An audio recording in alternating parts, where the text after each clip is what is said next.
ನಿರಂತರವಾಗಿ ಆಗ್ತಿರುವಂತಹ ಮಳೆ ಅವಾಂತರಗಳ ಬಗ್ಗೆ ನಿಮ್ಮ ನ್ಯೂಸ್ 18 ಕನ್ನಡ ನಿರಂತರ ವರದಿಯನ್ನ ಮಾಡ್ತಾ ಇದೆ. ಜನರ ಸಮಸ್ಯೆಗಳ ಬಗ್ಗೆ ಬೆಳಕನ್ನ ಚೆಲ್ತಾ ಇದೆ ನ್ಯೂಸ್ 18 ಕನ್ನಡ. ಈಗ ನ್ಯೂಸ್ 18 ವರದಿಗಳ ನಂತರದಲ್ಲಿ ಸಿಎಂ ಸಿದ್ದರಾಮಯ್ಯ ಮತ್ತು ಉಪಮುಖ್ಯಮಂತ್ರಿ ಡಿಕೆ ಶಿವಕುಮಾರ್ ಎಚ್ಚೆತ್ತುಕೊಂಡಿದ್ದಾರೆ. ಸರ್ಕಾರನೇ ಎಚ್ಚೆತ್ತುಕೊಂಡಿದೆ. ಈಗ ಸಿಟಿ ರೌಂಡ್ಸ್ಗೆ ಮುಂದಾಗ್ತಾ ಇದ್ದಾರೆ ಸಿಎಂ ಮತ್ತು ಡಿಸಿಎಂ. ಬಿಟ್ಟು ಬಿಡದಂತೆ ಸುರಿತಾ ಇರುವಂತಹ ದಾಖಲೆ ಮಳೆ, ಪೂರ್ವ ಮುಂಗಾರು ಮಳೆ ಯಾವೆಲ್ಲ ರೀತಿಯಾಗಿ ಸಮಸ್ಯೆಗಳನ್ನ ಸೃಷ್ಟಿ ಮಾಡಿದೆ ಅನ್ನೋದು ಈಗ ಸರ್ಕಾರಕ್ಕೆ ಅರಿವಾದಂತೆ ಕಾಣಿಸ್ತಾ ಇದೆ. ಸಿಟಿ ರೌಂಡ್ಸ್ಗೆ ಮುಂದಾಗ್ತಾ ಇದ್ದಾರೆ ಸಿಎಂ ಡಿಸಿಎಂ. ಬಿಬಿಎಂಪಿ ಅಧಿಕಾರಿಗಳ ಜೊತೆ ಸಿಎಂ ಡಿಸಿಎಂ ಸಿಟಿ ರೌಂಡ್ಸ್ ಹಾಕಲಿದ್ದಾರೆ. ಕೆಲವೇ ಹೊತ್ತಲ್ಲಿ ಮಳೆ ಹಾನಿ ಪ್ರದೇಶಗಳಿಗೆ ಭೇಟಿ ಕೊಡ್ತಾ ಇದ್ದಾರೆ. ಈಗಾಗಲೇ ಸಿಎಂ ಭೇಟಿಗೆ ರೂಟ್ ಮ್ಯಾಪ್ ಕೂಡ ರೆಡಿ ಮಾಡಿದ್ದಾರೆ ಅಧಿಕಾರಿಗಳು. ರೂಟ್ ಮ್ಯಾಪ್ನ ಅವಶ್ಯಕತೆನೇ ಇಲ್ಲ ಅಂತ ಅನ್ಸುತ್ತೆ. ಯಾಕಂದ್ರೆ ಬೆಂಗಳೂರಲ್ಲಿ ಎಲ್ಲಿ ಹೋದ್ರೂ ಕೂಡ ಅವಾಂತರಗಳು ಕಾಣ ಸಿಗುತ್ತೆ ಸಹಜವಾಗಿ.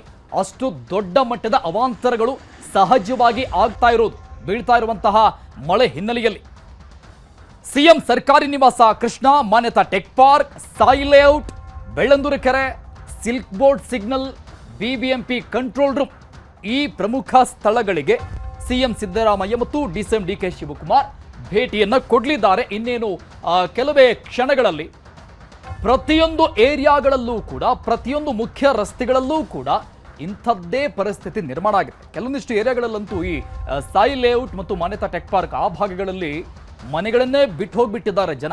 ಚಿಕ್ಕ ಚಿಕ್ಕ ಮಕ್ಕಳನ್ನೇ ಎತ್ಕೊಂಡು ತಮ್ಮ ತಮ್ಮ ಸಂಬಂಧಿಕರ ಮನೆಗಳಿಗೆ ಹೋದಂತಹ ಪರಿಸ್ಥಿತಿ ನೋಡಿದೀವಿ ನಾವು ಬೆಳಗ್ಗಿಂದ ಯಾವ ರೀತಿಯಾಗಿದೆ ಅಂತ. ಇನ್ನು ನಿನ್ನೆ ರಾತ್ರಿಯಿಂದ ಮನೆಯಿಂದ ಹೊರಗೆ ಬರೋದಕ್ಕೂ ಆಗ್ದೇನೆ, ಮನೆಯಲ್ಲಿ ಇರೋದಕ್ಕೂ ಆಗ್ದೇನೆ ಎಲ್ಲ ದವಸ ಧಾನ್ಯ ನೀರಲ್ಲಿ ಕೊಚ್ಕೊಂಡು ಹೋಗ್ಬಿಟ್ಟಿದೆ. ಅಂತ ಪರಿಸ್ಥಿತಿ ಎಲ್ಲಿ ನೋಡಿದ್ರು ಕೂಡ ಕಾಣಸಿಗ್ತಾ ಇದೆ ಬೆಂಗಳೂರಲ್ಲಿ. ಈ ಬಗ್ಗೆ ಇನ್ನಷ್ಟು ಡೀಟೇಲ್ಸ್ ಕೊಡ್ತಾರೆ ನಮ್ಮ ಪ್ರತಿನಿಧಿ ತಿಮ್ಮೇಗೌಡರು ಲೈವ್ ನಲ್ಲಿದ್ದಾರೆ. ತಿಮ್ಮೇಗೌಡ್ರೆ, ಒಂದು ರೀತಿಯಾಗಿ ನಾನು ಹೇಳ್ತಾ ಇದ್ದೆ, ರೂಟ್ ಮ್ಯಾಪೇ ಬೇಕಾಗಿರಲಿಲ್ಲ ಈ ಸಿಟಿ ರೌಂಡ್ಸ್ಗೆ ಸಿಎಂ ಮತ್ತು ಡಿಸಿಎಂಗೆ ಅಂತ. ಯಾಕಂದ್ರೆ ಎಲ್ಲಿ ಹೋದ್ರೂ ಕೂಡ ಸಹಜವಾಗಿ ಯಾವ ಏರಿಯಾಗೆ ಹೋದ್ರೂ ಕೂಡ ಈ ರೀತಿಯಾದಂಥ ಸಮಸ್ಯೆಗಳ ದೊಡ್ಡ ಲಿಸ್ಟೇ ಸಿಗುತ್ತೆ. ಅಂಥ ಪರಿಸ್ಥಿತಿ ನಿರ್ಮಾಣ ಆಗಿದೆ ಬೆಂಗಳೂರಿನಾದ್ಯಂತ. ಓಕೆ, ಯಾವ ಯಾವ ಏರಿಯಾಗೆ ಹೋಗ್ತಾರೆ, ಫಸ್ಟ್ ಎಲ್ಲಿ ವಿಸಿಟ್ ಕೊಡ್ತಾರೆ?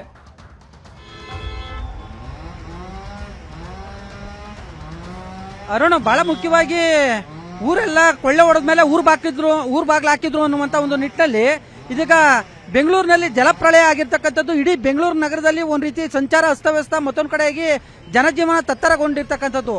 ಈ ಹಿನ್ನೆಲೆಯಲ್ಲಿ ಇದಾದ ಬಳಿಕ ಈಗ ಕೆಲವೇ ಕ್ಷಣಗಳ ಬಳಿಕ ಇದೀಗ ಮುಖ್ಯಮಂತ್ರಿ ಸಿದ್ದರಾಮಯ್ಯ ಮತ್ತೆ ಉಪಮುಖ್ಯಮಂತ್ರಿ ಡಿಕೆ ಶಿವಕುಮಾರ್ ಅವರು ಸಿಟಿ ರೌಂಡ್ಸ್ಗೆ ಮುಂದಾಗಿದ್ದಾರೆ. ಯಾಕಂತ ಹೇಳಿದ್ರೆ ನಿನ್ನೆಯಿಂದಲೂ ಕೂಡ ಬೆಂಗಳೂರು ನಗರದಲ್ಲಿ ಜನಜೀವನ ತತ್ತರಗೊಂಡಿರ್ತಕ್ಕಂಥದ್ದು. ಹಲವೆಡೆ ಧಾರಾಕಾರ ಮಳೆಗೆ ಮರಗಳು ದರಗುಳಿದ್ರೆ, ಮತ್ತೊಂದು ಕಡೆಯಾಗಿ ತಗ್ಗು ಪ್ರದೇಶಗಳಿಗೆ ನೀರು ನುಗ್ಗಿ ಜಲಾವೃತಗೊಂಡು ಜನಜೀವನ ಅಸ್ತವ್ಯಸ್ತಗೊಂಡಿರ್ತಕ್ಕಂಥದ್ದು. ಇಷ್ಟಾದ್ರೂ ಕೂಡ ಉಪಮುಖ್ಯಮಂತ್ರಿ ಡಿಕೆ ಶಿವಕುಮಾರ್ ಅವರು ಸರ್ಕಾರದ ಸಾಧನಾ ಸಮಾವೇಶಕ್ಕೆ ಹೊಸಪೇಟೆಯಲ್ಲಿ ಠಿಕಾಣಿ ಹೂಡಿದ್ರು. ಇತ್ತ ಬೆಂಗಳೂರು ನಿವಾಸದಲ್ಲೇ ವಾಸ್ತವ್ಯ ಹೂಡಿದ್ರು ಕೂಡ ಮುಖ್ಯಮಂತ್ರಿ ಸಿದ್ದರಾಮಯ್ಯನವರು ಬೆಳಗ್ಗೆಯಿಂದಲೂ ಕೂಡ ತಲೆ ಹಾಕಿರಲಿಲ್ಲ. ಆದ್ರೆ ಮಾಧ್ಯಮಗಳಿಂದ, ಎಸ್ಪೆಷಲಿ ನಮ್ಮ ನ್ಯೂಸ್ 18 ನಿರಂತರವಾಗಿ ವರದಿ ಬಿತ್ತರಿಸಿದಂತ ಬಳಿಕ ಎಚ್ಚೆತ್ತುಕೊಂಡಂತ ಸರ್ಕಾರ ಇದೀಗ ಉಭಯ ನಾಯಕರಿಬ್ಬರು ಕೂಡ ಸಿಟಿ ರೌಂಡ್ಸ್ಗೆ ಮುಂದಾಗಿದ್ದಾರೆ. ಅದರಂತೆ ಹೆಬ್ಬಾಳ, ಹೆಣ್ಣೂರು ಕ್ರಾಸು, ಇಂದಿರಾನಗರ ಸೇರಿದಂತೆ ಕೆಲವೆಡೆ ಇವತ್ತು ಸಿಟಿ ರೌಂಡ್ಸ್ ಅನ್ನ ಮಾಡ್ತಾ ಇರ್ತಕ್ಕಂಥದ್ದು. ಈಗ ನೋಡಿ, ಸಿಎಂ ಸಾಗುವಂತ ಮಾರ್ಗ ಮಧ್ಯೆ ಕೆಲವೇ ಕ್ಷಣಗಳಿಂದಷ್ಟೇ ಬಳ್ಳಾರಿ ರಸ್ತೆಯಲ್ಲಿ ಪ್ಯಾಲೇಸ್ ರಸ್ತೆ ಮುಂಭಾಗ ಇದೀಗ ಬೃಹದಾಕಾರದ ಮರವೊಂದು ಧರೆಗುರುಳಿರ್ತಕ್ಕಂಥದ್ದು. ಏರ್ಪೋರ್ಟ್ಗೆ ಪ್ರಯಾಣಿಕರನ್ನ ಕೊಂಡೊಯ್ತಾ ಇರ್ತಕ್ಕಂಥ ಟ್ಯಾಕ್ಸಿ ನಜ್ಜು ಒಂದ್ ಕಡೆ ಆದ್ರೆ, ಮತ್ತೊಂದ್ ಕಡೆಗೆ ಏರ್ಪೋರ್ಟ್ ನಿಂದ ಬೆಂಗಳೂರಿಗೆ ಬರ್ತಾ ಇರ್ತಕ್ಕಂಥ ಒಂದು ಐ10 ಕಾರು ಕೂಡ ಜಖಂಗೊಂಡಿರ್ತಕ್ಕಂಥದ್ದು. ಸೊ ಅದೃಷ್ಟವಶಾತ್ ಯಾವುದೇ ರೀತಿಯಾದಂತಹ ಪ್ರಾಣಾಪಾಯ ಸಂಭವಿಸಿಲ್ಲ. ಮರ ವಾಲುವಂತ ದೃಶ್ಯವನ್ನ ಕಂಡಂತ ಚಾಲಕರು ಕೂಡಲೇ ಎಚ್ಚೆತ್ತುಕೊಂಡು ಕಾರಿನಲ್ಲಿದ್ದಂಥವ್ರನ್ನ ಬಚಾವ್ ಮಾಡಿರ್ತಕ್ಕಂಥದ್ದು ನೋಡ್ತಾ ಇರ್ಬೋದು. ಏರ್ಪೋರ್ಟ್ಗೆ ಓರ್ವ ಮಹಿಳೆಯನ್ನ ಕೊಂಡೊಯ್ತಾ ಇರ್ತಕ್ಕಂಥ ಒಂದು ಕಾರು ಇದೀಗ ನಜ್ಜುಗುಜ್ಜಾಗಿರ್ತಕ್ಕಂಥದ್ದು. ಇಷ್ಟಾದ್ರೂ ಕೂಡ ಪ್ಯಾಲೇಸ್ ರಸ್ತೆಯಲ್ಲಿ ಅತಿ ಹೆಚ್ಚಿನದಾಗಿ ಟ್ರಾಫಿಕ್ ಉಂಟಾಗುವಂತ ಪ್ರಮುಖವಾದಂತ ಒಂದು ರಸ್ತೆ, ಇಷ್ಟೊಂದು ದೊಡ್ಡ ಮಟ್ಟದ ಘಟನೆ ನಡೆದಿದ್ರು ಕೂಡ ಬಿಬಿಎಂಪಿ ಅಧಿಕಾರಿಗಳು ಬಂದಿರಲಿಲ್ಲ. ಇಲ್ಲಿರ್ತಕ್ಕಂಥ ಟ್ರಾಫಿಕ್ ಪೊಲೀಸ್ ಅಧಿಕಾರಿಗಳೇ ಈ ಒಂದು ಮರವನ್ನ ಕಟಾವು ಮಾಡಿ ಟ್ರಾಫಿಕ್ ಕ್ಲಿಯರ್ ಮಾಡುವಂತ ಒಂದು ಕಾರ್ಯಕ್ಕೆ ಮುಂದಾಗಿದ್ರು. ಕೆಲವೇ ಕ್ಷಣಗಳಿಂದ, ಅಂದ್ರೆ ಈಗ ಕೆಲವೇ ನಿಮಿಷಗಳಿಂದಷ್ಟೇ ಈ ಒಂದು ಬಿಬಿಎಂಪಿ ಅಧಿಕಾರಿಗಳು ಬಂದಿರತಕ್ಕಂಥದ್ದು. ಇದೀಗ ಸ್ಥಳೀಯರು ನನ್ನ ಜೊತೆ ಇದ್ದಾರೆ, ಅವ್ರನ್ನ ಮಾತನಾಡಿಸ್ತೀನಿ. ಸರ್, ಈ ಒಂದು ಘಟನೆ ಹೇಗ್ ನಡೀತು? 3 ಗಂಟೆಯಲ್ಲಿ ಮಳೆ ಮತ್ತೆ ಬಿಸಿಲು ಒಂದೇ ಟೈಮು ಮಳೆ ಮತ್ತೆ ಗಾಳಿ ವಿಪರೀತ ಬಂದಿದ್ರಿಂದ ಒಂದೇ ಸತಿನೇ ಇದು ಮರ ಉಳ್ಕೊಂಡು ಬಿಟ್ಟಿದೆ. ಈ ರೋಡಲ್ಲಿ ಏನಂದ್ರೆ ತುಂಬಾ ಹಳೆ ಮರಗಳಿರೋದ್ರಿಂದ ಗಾಳಿ ಮತ್ತೆ ಮಳೆ ಬಂದಾಗ ಬೇರುಗಳು ಮೇಲೆ ಇರೋದ್ರಿಂದ ಮರಗಳು ಯಾವ ಟೈಮಲ್ಲಿ ಬೀಳುತ್ತೆ ಅಂತ ಹೇಳಕ್ ಆಗ್ತಾ ಇಲ್ಲ. ಈಗ ಆಲ್ರೆಡಿ ಒಂದು ದೊಡ್ಡ ಮರ ಬಿದ್ದುಬಿಟ್ಟು ಬೆಳಗ್ಗೆ ಒಂದು ಮರ ಬಿದ್ದಿದೆ, ಇಲ್ಲಿ ಟ್ರಾಫಿಕ್ ಆಗಿದೆ. ಇವಾಗ ಒಂದು ಮರ ಬಿದ್ದಿದೆ, 2 ಕಾರ್ ಮೇಲೆ ಬಿದ್ದೋಗಿದೆ, 2 ಕಾರ್ ಡ್ಯಾಮೇಜ್ ಆಗಿದೆ. ಸದ್ಯಕ್ಕೆ ಪ್ರಾಣಾಪಾಯ ಏನಾಗಿಲ್ಲ, ಮನುಷ್ಯರಿಗೇನು ತೊಂದರೆ ಆಗಿಲ್ಲ. ಇಲ್ಲಿ ಹಳೆ ಮರಗಳು ಇರೋದ್ರಿಂದ ಎವ್ರಿ ಮಳೆ ಬಂದಾಗ ಬೀಳ್ತಾನೆ ಇದೆ ಮರಗಳು. ಇದ್ರ ಬಗ್ಗೆ ಯಾರು ತಲೆ ಕೆಡ್ಸ್ಕೊಂತ ಇಲ್ಲ. ಫುಟ್ಪಾತ್ಗಳು ಅಗದು ಬಿಡ್ತಾ ಇದಾರೆ, ಅವ್ರವ್ರ ಪಾಡ್ಗವ್ರು ತಿಂಗಳಾನ್ಗಟ್ಲೆ ಬಿಟ್ಬಿಟ್ಟು ಹೋಗ್ತಾ ಇದಾರೆ. ಅದು ಭೂಮಿ ಲೂಸ್ ಆಗ್ತಾ ಇದೆ. ಭೂಮಿ ಯಾವಾಗ ಲೂಸ್ ಆಗುತ್ತೋ ಗಾಳಿ ಜಾಸ್ತಿ ಬಂದಾಗ ಆಟೋಮೆಟಿಕ್ ಆಗಿ ಮರ ಬಿದ್ದೋಗ್ತಾ ಇದೆ. ಅರುಣ್, ದೃಶ್ಯದಲ್ಲಿ ನೋಡ್ತಾ ಇರ್ಬೋದು, ಏನು ಏರ್ಪೋರ್ಟ್ ನಿಂದ ಬೆಂಗಳೂರಿಗೆ ಬರುವಂತ ಒಂದು ರಸ್ತೆ ಏನಿದೆ ಅದು ಕೂಡ ಕಿಲೋಮೀಟರ್ ಗಟ್ಟಲೆ ಟ್ರಾಫಿಕ್ ಜಾಮ್ ಉಂಟಾಗಿರ್ತಕ್ಕಂಥದ್ದು. ಮತ್ತೊಂದು ಕಡೆಗೆ ಏರ್ಪೋರ್ಟ್ ಏನು ಬೆಂಗಳೂರಿನಿಂದ ಏರ್ಪೋರ್ಟ್ಗೆ ತೆರಳುವಂತ ಒಂದು ರಸ್ತೆಯು ಕೂಡ ತುಂಬಾ ಟ್ರಾಫಿಕ್ ಉಂಟಾಗಿರ್ತಕ್ಕಂಥದ್ದು. ಸೊ ಹೀಗಾಗಿ ಈ ಒಂದು ಅಂದ್ರೆ ಪ್ಯಾಲೇಸ್ ಮುಂಭಾಗದ ರಸ್ತೆಯಲ್ಲಿ ಒಂದು ಏನು ಕಾಮಗಾರಿಯನ್ನ ಕೈಗೊಂಡಿರ್ತಕ್ಕಂಥ ಹಿನ್ನೆಲೆಯಲ್ಲಿ ಇದೀಗ ಅಕ್ಕಪಕ್ಕದ ಮರಗಳು ಕೂಡ ಬೀಳುವಂತ ಒಂದು ಸಾಧ್ಯತೆಗಳಿದ್ದಾವೆ ಅನ್ನುವಂತ ಒಂದು ಆತಂಕವನ್ನ ಸ್ಥಳೀಯರು ತೋರ್ಕೊಂಡಿದ್ದಾರೆ. ನೋಡ್ತಾ ಇರಬಹುದು, ನಮ್ಮ ನ್ಯೂಸ್ 18 ಕ್ಯಾಮ್ರಾ ತೋರಿಸ್ತಾ ಇರ್ತಕ್ಕಂಥ ಈ ಒಂದು ಮರ ಏನಿದೆ ವಾಲ್ಕೊಂಡಿದೆ, ಇದು ಕೂಡ ಯಾವುದೇ ಕ್ಷಣದಲ್ಲಾದ್ರೂ ಕೂಡ ಬೀಳುವಂತ ಒಂದು ಸಾಧ್ಯತೆಗಳಿದ್ದಾವೆ. ಬಿಬಿಎಂಪಿ ಅಧಿಕಾರಿಗಳು ಈ ಬಗ್ಗೆ ಕೂಡಲೇ ಈ ಒಂದು ಮರವನ್ನು ತೆರವು ಮಾಡಿ ಮುಂದಾಗಬಹುದಾದಂತ ಒಂದು ಅನಾಹುತವನ್ನ ತಪ್ಪಿಸಬೇಕು ಅನ್ನುವಂತ ನಿಟ್ಟಲ್ಲಿ ಕೂಡ ಸ್ಥಳೀಯರು ಒತ್ತಾಯವನ್ನ ಮಾಡಿದ್ದಾರೆ. ಒಟ್ಟಾರೆ ಹೇಳ್ಬೇಕು ಅಂದ್ರೆ ಈ ಒಂದು ಬೃಹದಾಕಾರದ ಮರವೊಂದು ಉಳು ಬಿದ್ದಿರ್ತಕ್ಕಂಥದ್ದು ಇದೀಗ ಏನು ಏರ್ಪೋರ್ಟ್ ರಸ್ತೆಯಲ್ಲಿ ತುಂಬಾ ಟ್ರಾಫಿಕ್ ಕಿರಿಕಿರಿಯನ್ನ ಉಂಟು ಮಾಡಿರುವಂತದ್ದು. ಅರುಣ್, ಥ್ಯಾಂಕ್ ಯು ತಿಮ್ಮೇಗೌಡ್ರ ಡೀಟೇಲ್ಸ್ಗೆ. ಮಳೆ ನೀರಲ್ಲಿ ಅಕ್ಷರಶಃ ಮಹಾನಗರ ಬೆಂಗಳೂರು ಮುಳುಗಿ ಹೋಗಿದೆ. ರಸ್ತೆಯ ನೀರಲ್ಲಿ ಕೆಟ್ಟು ನಿಲ್ತಾ ಇದ್ದಾವೆ ಎಲ್ಲೆಂದರಲ್ಲಿ ವಾಹನಗಳು, ಬಸ್ಗಳು. ಬೋಟ್ನಲ್ಲಿ ಜನರ ರಕ್ಷಣೆ ಮಾಡ್ತಾ ಇದ್ದಾರೆ ಅಗ್ನಿಶಾಮಕ ಸಿಬ್ಬಂದಿ. ನಿಮಗೆ ನೆನಪಿರಬಹುದು, 2 ವರ್ಷದ ಹಿಂದೆ, if I am not wrong, 2022ರಲ್ಲೂ ಕೂಡ ಇದೇ ರೀತಿಯಾದಂತಹ ಪರಿಸ್ಥಿತಿ ಬೆಂಗಳೂರಲ್ಲಿ ನಿರ್ಮಾಣ ಆಗಿತ್ತು. ಆಗಲೂ ಕೂಡ ಈ ರೀತಿಯಾಗಿ ಬೋಟ್ನಲ್ಲಿ ಜನರನ್ನ ರಕ್ಷಣೆ ಮಾಡಲಾಗಿತ್ತು, ದೊಡ್ಡ ದೊಡ್ಡ ಅಪಾರ್ಟ್ಮೆಂಟ್ಗಳಲ್ಲಿ ಸಿಲುಕಿದಂತವರನ್ನ. ಈಗಲೂ ಕೂಡ ಅದನ್ನೇ ನೋಡ್ತಾ ಇದ್ವಿ ನಾವು. ವೈಟ್ ಫೀಲ್ಡ್ನ ಚನ್ನಸಂದ್ರದಲ್ಲಿ ಗೋಡೆ ಕುಸಿದು ಮಹಿಳೆ ಸಾವನ್ನಪ್ಪಿದ್ದಾರೆ. ಮತ್ತೊಂದು ಕಡೆ ಶಶಿಕಲಾ ಕುಟುಂಬಕ್ಕೆ 5 ಲಕ್ಷ ಪರಿಹಾರ ಕೊಡುವಂತೆ ಸೂಚನೆ ಬಂದಿದೆ. ಶಶಿಕಲಾ ಕೆಲಸ ಮಾಡಿಕೊಂಡಿದ್ದ ಕಂಪನಿಗೆ ಪಾಲಿಕೆ ಸೂಚನೆ ಕೊಟ್ಟಿರೋದು. ಪಾಲಿಕೆ ಮುಖ್ಯ ಆಯುಕ್ತರಿಂದ ಕಂಪನಿಗೆ ಸೂಚನೆಯನ್ನ ನೀಡಲಾಗಿದೆ, 5 ಲಕ್ಷ ಪರಿಹಾರವನ್ನ ಕೊಡಬೇಕು ಅಂತ. ನೋಡಿ, ಈ ರೀತಿಯಾದಂತಹ ಅವಾಂತರಗಳು, ಸಮಸ್ಯೆಗಳು, ಪ್ರಾಣಹಾನಿಗಳು ಸಂಭವಿಸ್ತಾನೆ ಇದೆ. 2 ವರ್ಷದ ಹಿಂದೆ ನೋಡಿದಂತಹ ಜಲಪ್ರವಾಹ ಮತ್ತೊಂದು ಬಾರಿ ನಮ್ಮ ಕಣ್ಣೆದುರು. ಈ ಹಿಂದೆನೇ ಸರ್ಕಾರ ಒಂದಿಷ್ಟು ಅಕ್ರಮವಾಗಿ ಈ ರಾಜ್ಯ ಕಾಲುವೆಗಳನ್ನು ಒತ್ತುವರಿ ಮಾಡಿಕೊಂಡಿದ್ದಂತಹ ಕಟ್ಟಡಗಳನ್ನ ತೆರವು ಮಾಡುವಂತಹ ಕೆಲಸಕ್ಕೆ ಮುಂದಾಗಿತ್ತು. ಬಟ್ ಅದು ಎಷ್ಟರ ಮಟ್ಟಿಗೆ ಮುಂದುವರಿಸಿದ್ರೂ ಗೊತ್ತಿಲ್ಲ. 1-2-3 ದಿನ ಮಾಡಿ ಮತ್ತೆ ಅದು ಅಲ್ಲಿಗೆ ಸ್ಟಾಪ್ ಆದಂಗೆ ಕಾಣಿಸ್ತಾ ಇದೆ. ಸೊ ಹಾಗಾಗಿ ಈ ಸಮಸ್ಯೆಗಳು ಸಹಜವಾಗಿ ಗ್ರೇಟರ್ ಬೆಂಗಳೂರು ಈ ರೀತಿಯಾಗಿ ಯೋಜನೆಗಳನ್ನು ಹಾಕಿಕೊಳ್ತಾ ಇರುವಂತಹ ಸರ್ಕಾರ, ಅದರ ವಿರುದ್ಧವಾಗಿ ವಾಟರ್ ಬೆಂಗಳೂರು ಯಾವ ರೀತಿಯಾಗಿ ನಿರ್ಮಾಣ ಆಗ್ತಾ ಇದೆ ಅನ್ನೋದನ್ನ ಈ ಸ್ಥಿತಿಗಳು ತೋರಿಸ್ತಾ ಇದೆ. ನೋಡಿ, ಜನಜೀವನ ಯಾವ ರೀತಿಯಾಗಿ ಅಸ್ತವ್ಯಸ್ತವಾಗಿ ಬದುಕು ಸಾಗಿಸೋದಕ್ಕೂ ಆಗದಂತಹ ಪರಿಸ್ಥಿತಿಯಲ್ಲಿ ಪೇಷಂಟ್ಸ್ಗಳ ಪರಿಸ್ಥಿತಿಯನ್ನ ಹೇಳೋಕೆ ಆಗೋದಿಲ್ಲ. ಆ ರೀತಿಯಾಗಿ ಈ ವಯೋವೃದ್ಧರು, ಚಿಕ್ಕ ಮಕ್ಕಳು ನೋಡಲಾರದಂತಹ ಸ್ಥಿತಿಗಳು. ಇನ್ನು ಅಲ್ಲಲ್ಲಿ ಮರಗಳು ಕೂಡ ಬಿದ್ದಿರುವುದನ್ನು ನೋಡ್ತಾ ಇದ್ದೀವಿ. ಪ್ರಮುಖವಾಗಿ ಏರ್ಪೋರ್ಟ್ಗೆ ಹೋಗುವಂಥ ರಸ್ತೆ ಮಧ್ಯಭಾಗದಲ್ಲಿ ಬೃಹದಾಕಾರದ ಮರ ಬಿದ್ದಿತ್ತು. ನಮ್ಮ ಪ್ರತಿನಿಧಿಯನ್ನ ಎಕ್ಸ್ಪ್ಲೇನ್ ಮಾಡ್ತಾ ಇದ್ರು. ಕಿಲೋಮೀಟರ್ ಗಟ್ಟಲೆ ಟ್ರಾಫಿಕ್ ಜಾಮ್ ಆಗಿದೆ. ಈ ರೀತಿಯಾದಂತಹ ಸಮಸ್ಯೆಗಳು ನಿರ್ಮಾಣ ಆಗ್ತಾನೆ ಇದೆ ಇನ್ನೂ ಕೂಡ. ಕೋರಮಂಗಲ ಬೈಕ್ ಶೋರೂಮ್ಗೆ ನುಗ್ಗಿದೆ ಮಳೆ ನೀರು. ಬೈಕ್ ಶೋರೂಮ್ ಬೇಸ್ಮೆಂಟ್ ಸಂಪೂರ್ಣವಾಗಿ ಜಲಾವೃತ ಆಗಿ ಹೋಗ್ಬಿಟ್ಟಿದೆ. ಬೇಸ್ಮೆಂಟ್ ನಲ್ಲಿದ್ದಂತಹ 10 ಎಲೆಕ್ಟ್ರಿಕ್ ಬೈಕ್ಗಳು ಮುಳುಗಡೆಯಾಗಿದೆ. ದೃಶ್ಯದಲ್ಲಿ ನೋಡ್ತಾ ಇದ್ದೀವಿ. ನೀರಿಂದ ಬೈಕ್ಗಳನ್ನ ಶೋರೂಮ್ ಸಿಬ್ಬಂದಿಗಳು ಹೊರ ತೆಗಿತಾ ಇರುವಂತಹ ದೃಶ್ಯಗಳು ನೋಡಿ. ಬೈಕ್ ಕಾಣಿಸ್ತಾನೆ ಇಲ್ಲ. ಆಲ್ಮೋಸ್ಟ್ ಒಂದು 5 ಫೀಟು ನೀರು ನಿಂತ್ಕೊಂಡಿದೆ ಬೇಸ್ಮೆಂಟ್ ನಲ್ಲಿ. ಸದ್ಯ ನೀರನ್ನ ಹೊರಗೆ ಹಾಕೋದಕ್ಕೆ ಅಗ್ನಿಶಾಮಕ ಸಿಬ್ಬಂದಿಗಳು ಕೂಡ ಪಂಪ್ ಅಳವಡಿಸಿದ್ದಾರೆ. 10 ಬೈಕ್ಗಳು ಸಿಲ್ಕೊಂಡಿರೋ ಬೆಂಗಳೂರಿನಾದ್ಯಂತ ಮಳೆಯೋ ಮಳೆ. ಈ ಗ್ರೌಂಡ್ ಫ್ಲೋರ್ ಅಲ್ಲಿ ಇರುವಂತಹ ಮನೆಗಳು, ತಗ್ಗು ಪ್ರದೇಶದಲ್ಲಿ ಎಸ್ಪೆಷಲಿ, ಆಮೇಲೆ ಈ ರೀತಿಯಾಗಿ ಬೇಸ್ಮೆಂಟ್ ನಲ್ಲಿರುವಂತಹ ಅಂಗಡಿ ಮುಂಗಟ್ಟುಗಳು, ಶೋರೂಮ್ಗಳು, ಕಚೇರಿಗಳು, ಅವರ ಪಾಡು ಹೇಳೋಕೆ ಆಗುತ್ತೆ. ಆ ರೀತಿಯಾಗಿ ನಾಶ ಆಗಿ ಹೋಗ್ಬಿಟ್ಟಿದೆ. ನೀರಲ್ಲಿ ಕೊಚ್ಕೊಂಡು ಹೋಗ್ಬಿಟ್ಟಿದೆ. ಬದುಕೆ ಕೊಚ್ಕೊಂಡು ಹೋದಂತ ರೀತಿಯಲ್ಲಿ ಬೆಂಗಳೂರಿನ ಕೋರಮಂಗಲದ ಪರಿಸ್ಥಿತಿ ಇದು. ನೋಡ್ತಾ ಇರೋ ಮಳೆರಾಯನ ಆರ್ಭಟಕ್ಕೆ ರಸ್ತೆಗೆ ಬಿದ್ದಿದೆ ಬಸ್ ಸ್ಟ್ಯಾಂಡ್. ಬೆಂಗಳೂರಿನ ಕೆಆರ್ ಸರ್ಕಲ್ ಬಳಿ ನಡೆದಂತಹ ಘಟನೆ ಇದು. ವಿಶ್ವೇಶ್ವರಯ್ಯ ಎಂಜಿನಿಯರಿಂಗ್ ಕಾಲೇಜು ಬಳಿಯ ಬಸ್ ಸ್ಟಾಪ್ ಮಗುಚಿ ಬಿದ್ದಿದೆ. ನೋಡ್ತಾ ಇದ್ದೀವಿ ದೃಶ್ಯದಲ್ಲಿ. ಬೆಳಗಿನ ಜಾವ ಸುರಿದಂತಹ ಭಾರಿ ಮಳೆಗೆ ಜೊತೆಗೆ ಗಾಳಿ ಕೂಡ ಇತ್ತು. ಈ ಬಸ್ ಸ್ಟಾಪ್ ಬಿದ್ದು ಹೋಗಿದೆ. ಶೆಲ್ಟರ್ ಸಂಪೂರ್ಣವಾಗಿ ನೆಲಕ್ಕೆ ಕುಸಿದು ಬಿದ್ದಿದೆ. ಬೆಳಗಿನ ಜಾವ ಆಗಿದ್ರಿಂದ ಯಾವುದೇ ಅನಾಹುತ ಸಂಭವಿಸಿಲ್ಲ ಅದೃಷ್ಟದಿಂದ. ನೋಡಿ, ಬಸ್ ಸ್ಟಾಪ್ ಅಂದಮೇಲೆ ಸಹಜವಾಗಿ ಜನ ನಿಂತ್ಕೊಂಡಿರ್ತಾರೆ. ಕಾಲೇಜಿಗೆ ಶಾಲೆಗೆ ಹೋಗುವಂಥ ಮಕ್ಕಳಿರ್ತಾರೆ, ಕಚೇರಿಗಳಿಗೆ ಹೋಗುವಂಥ ಕೆಲಸಗಾರರಿರ್ತಾರೆ. ಯಾರೂ ಕೂಡ ಅಂದರೆ ಬೆಳಗಿನ ಜಾವ ಆಗಿರೋದ್ರಿಂದ, ಅರ್ಲಿ ಮಾರ್ನಿಂಗ್ ಆಗಿರೋದ್ರಿಂದ ಯಾವುದೇ ಪ್ರಾಣಹಾನಿ ಸಂಭವಿಸಿಲ್ಲ ಅದೃಷ್ಟದಿಂದ. ಯಾರಾದರೂ ನಿಂತಿದ್ರೆ ಅವರ ತಲೆ ಮೇಲೆ ಬೀಳ್ತಾ ಇತ್ತಿದ್ದು.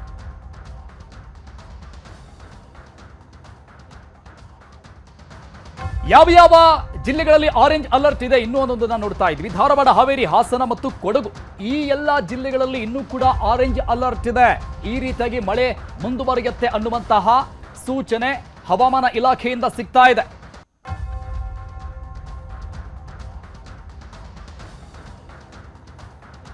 ನಟ ದರ್ಶನ್ ವಿಜಯಲಕ್ಷ್ಮಿ ವಿವಾಹ ವಾರ್ಷಿಕೋತ್ಸವ ಇವತ್ತು. ಪತ್ನಿ ವಿಜಯಲಕ್ಷ್ಮಿ ಜೊತೆ ಅದ್ಧೂರಿಯಾಗಿ ವಾರ್ಷಿಕೋತ್ಸವವನ್ನ ದರ್ಶನ್ ಆಚರಿಸಿಕೊಂಡಿದ್ದಾರೆ. ವೆಡ್ಡಿಂಗ್ ಆನಿವರ್ಸರಿಯನ್ನ ಸ್ನೇಹಿತರ ಜೊತೆಗೆ 22ನೇ ವಿವಾಹ ವಾರ್ಷಿಕೋತ್ಸವದ ಸಂಭ್ರಮದಲ್ಲಿ ಮಿಂದೆದ್ದಿದ್ದಾರೆ. ಕೊಲೆ ಆರೋಪಿ ನಟ ದರ್ಶನ್ ರೆಸಾರ್ಟ್ ಒಂದರಲ್ಲಿ ಹಾಡು ಹಾಡಿ ಕುಣಿದು ಕುಪ್ಪಳಿಸಿದ್ದಾರೆ. ವಿಜಯಲಕ್ಷ್ಮಿ ಜೊತೆಗೆ ಹಾಡಿಗೆ ಹೆಜ್ಜೆ ಹಾಕಿದ್ದಾರೆ ನಟ ದರ್ಶನ್. ವಾಮನ ಸಿನಿಮಾದ ಬುದು ರಾಕ್ಷಸಿ ಹಾಡಿಗೆ ಪತಿ ಪತ್ನಿ ಇಬ್ಬರು ಕೂಡ ಡ್ಯಾನ್ಸ್ ಮಾಡಿದ್ದಾರೆ. 22ನೇ ವರ್ಷದ ಮದುವೆ ಆನಿವರ್ಸರಿಯ ಸಂದರ್ಭದಲ್ಲಿ ಆ ದೃಶ್ಯಗಳನ್ನು ನೋಡ್ತಾ ಇದ್ದಾರೆ. ಚನ್ನಪಟ್ಟಣ ತಾಲೂಕಿನ ಶಾನುಬೋಗನಹಳ್ಳಿ ರೈತರಿಗೆ ಕಾಡಾನೆಗಳ ಸಮಸ್ಯೆ ಹೆಚ್ಚಾಗ್ಬಿಟ್ಟಿದೆ. ವ್ಯವಸಾಯವನ್ನೇ ನಂಬಿರುವ ಗ್ರಾಮದ ಜನರು ಕಾಡಾನೆಗಳ ದಾಳಿಯಿಂದ ಸಾಕಷ್ಟು ತೊಂದರೆಗಳನ್ನು ಅನುಭವಿಸ್ತಾ ಇದ್ದಾರೆ. ಆನೆಗಳಿಂದ ಬೇಸತ್ತು ಕೃಷಿಯನ್ನೇ ಬಿಡ್ತಾ ಇದ್ದಾರೆ ಜನ. ಈ ಸಮಸ್ಯೆ ಬಗ್ಗೆ ನಮ್ಮೂರಲ್ಲಿ ನ್ಯೂಸ್ 18 ಕಾರ್ಯಕ್ರಮದಲ್ಲಿ ತೋರಿಸ್ತೀವಿ ನೋಡಿ.